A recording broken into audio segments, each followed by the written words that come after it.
Hey, what's up? My name is Josh. I'm from Breakers Stereo and Performance, and I am super pumped up about what we're about to go over today. This is Kenwood's DMX1037S. It's a 10.1-inch floating monitor head unit packed with a bunch of great features, starting with wireless Apple CarPlay, wireless Android Auto, wireless mirroring for Android, HDMI input so you can mirror your iPhone, 4 camera inputs, 6-channel 4-volt pre-outs, and best of all, a 10.1-inch high-definition 1280 by 720 touch panel LCD screen. So don't go anywhere. I'm about to break this radio down. Floating panel receivers are head units that fit into a single or doubled-in opening, and the display attaches to the front of the radio, allowing for a much bigger screen.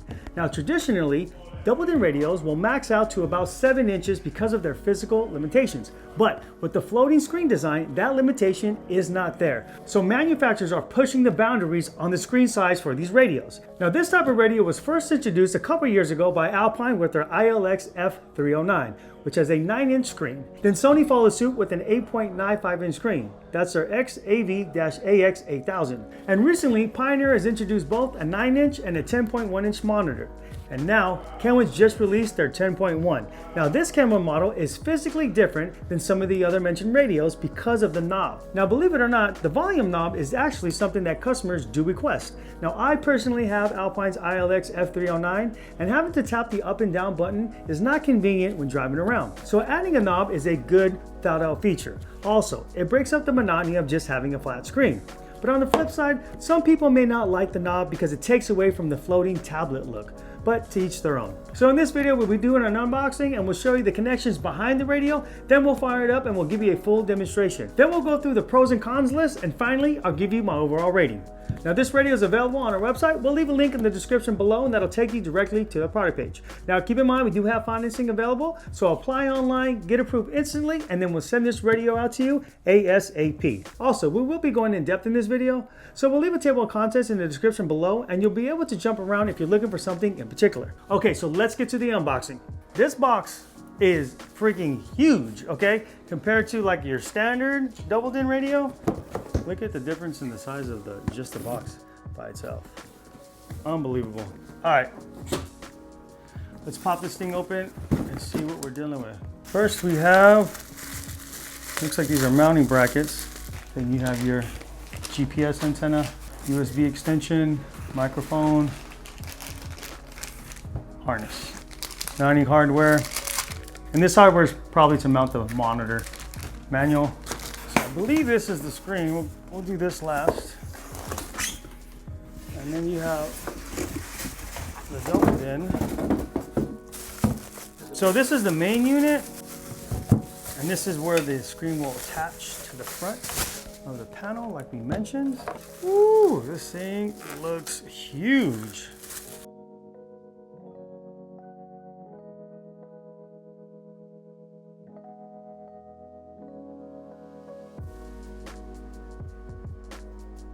Okay, starting with the USB input, there's only one USB input on this, so this will do both Apple CarPlay and Android Auto. Then you have your camera inputs. You have your front camera, you have your rear camera, and then you have your third view camera.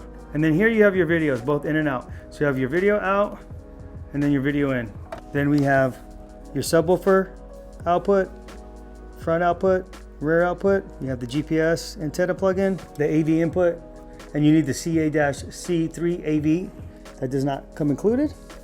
You have your dash camera input, standard harness, iData link input, and then you have your Sirius XM input. And on that one, you need the SXV300. And then this port is also for the iData link Maestro piece. Then behind this panel, if you take off that Phillips head, is an HDMI input.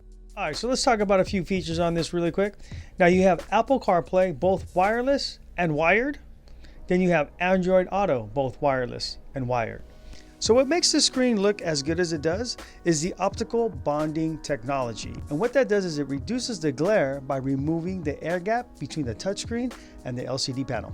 And here you can see the difference between HD and SD. So let's take a look at these images to see how great this screen actually looks. Nice and bright, great depth, and a good dynamic range of colors. You have the ability to customize the home screen, and you can move these widgets around. And from here you can access the equalizer and some other features. Now there is a weather widget. You do need to download the Kenwood traffic app. As you can see, you can get weather updates on the screen. Okay, here's some Bluetooth features. So you have dual phone connection for hands-free operation. That gives you the ability to hook up two phones at the same time. And if you wanted to toggle between the phones for music, you can do so. Also, if one gets a phone call, it will override the other and take the phone call on the radio. High quality hands-free voice, so when making a phone call, the person on the other end will be able to hear you clearly. And high quality music streaming for iPhone in the AAC format. Built-in HD radio for digital sound quality and programming information. Now keep in mind, it's only if that station transmits in that format. Full HD 1080p video through the USB input. So download videos in these formats onto a thumb drive and play them back on this screen.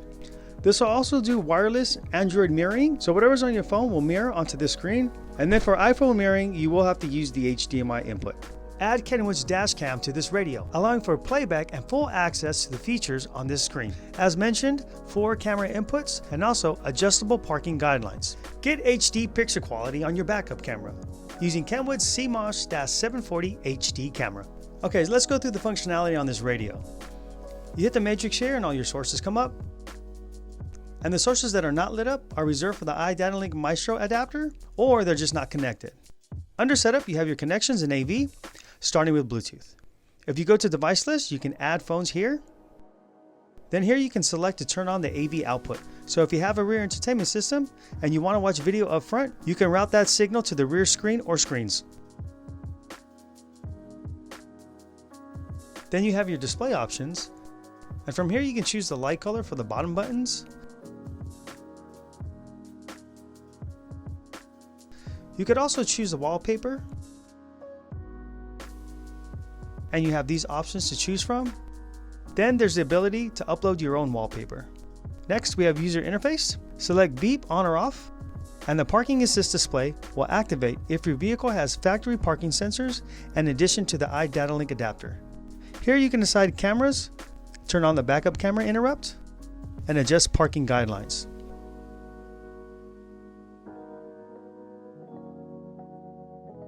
If you have multiple cameras, you can adjust the settings here. Now system. You're going to probably want to turn off the demo here. Software info. This lets you know what software you're currently running. If this radio ever starts acting up, you're going to want to make sure you have the latest software. You can go to Kenwood's website under support and look to see if you have the latest software. If not, you can download that from your computer and then upload it into this radio via USB. Okay, now audio. Starting with speaker crossover. From here you're able to select the speaker size and also the location. So you have the upper door, the lower door, and on the dash or under the dash. So you're able to select where those are at.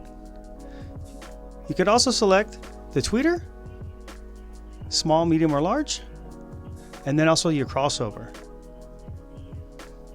Up to 250 Hertz, and then the slope.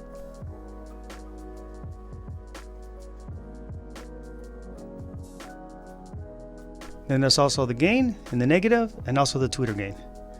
And then the rear is the same, so you can select the rear, size,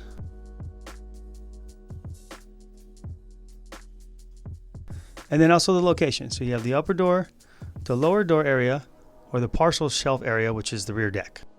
Next is subwoofer. You could also select the speaker size as well. Then you have your crossover settings, and of course your slope. 24 dB, 18 dB, 12 dB, even 6 dB per octave. And then your gain, which only goes in the negative, not the positive. Next, EQ and subwoofer level. So here you're able to adjust your equalizer. For those of you that don't know, 16K is your treble, and then you go on the other end, 62.5 is your bass, and then everything in between. Now you could either select and then tap up and down, or you can run your finger across it. And this screen is extremely responsive, very similar to how a smartphone would react. We all have gotten kind of spoiled with our smartphones. This touchscreen is very quick and accurate. Now here you can adjust the subwoofer level up to position 10. Next, listening position. Front left, front right, front all, or all. You can also adjust the time alignment. So with time alignment, break out your measuring tape and measure the distance between the center of the speaker to the center of the driver's side headrest. You're going to want to do this with every speaker in the vehicle and then enter the measurements to the corresponding speaker. Fade and balance is straightforward, but in this menu you can select dual zone. So let's say you have a rear entertainment system and the kids in the back want to listen to a movie on the rear speakers. You can select whatever source you want up front and then switch the rear source to AV in, then volume offset. Now this gives you the ability to adjust the source independently. So let's say your Bluetooth plays lower than your FM radio. Here you can turn up the Bluetooth. That way when you switch over to Bluetooth, you don't have to turn up the volume knob. Okay, sound effect.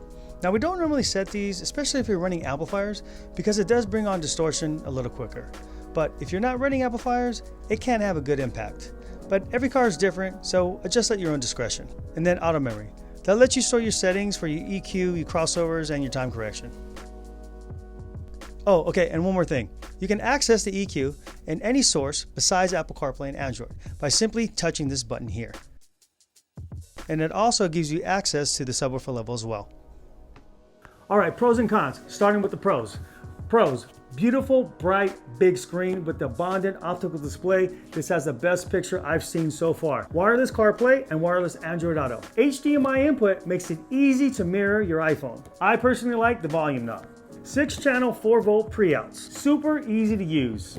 And the processor, which makes it responsible for how smooth and accurate this radio is. Okay, cons. I really can't come up with any. But if I had to suggest something, maybe something that had Roku or Amazon Fire Stick so you can stream the video while the car is parked. But since no one has that feature yet, I'm gonna give this radio 5 stars. Kenwood has done an amazing job with this. Although they were the last to introduce their floating screens, they didn't rush it and they paid off. This is an incredible radio. If you decide on this radio, you will not be disappointed. Now normally we do a section called above and below, what's the difference? But there is no below, and the above is not quite ready yet. It's coming soon, and when it is, Kenwood will be releasing it in the Excellent line. The model number is DMX1057XR, and the only differences are 2-year warranty instead of 1-year warranty, and then a 5-volt pre-out opposed to a 4-volt pre-out. Also, they will be releasing a radio with built-in navigation powered by Garmin. Now, Garmin and Kenwood teamed up many years ago, and because of that partnership, without question, Kenwood has been the most requested brand when it comes to built-in navigation radios. Recently, with the introduction of Apple CarPlay and Android Auto,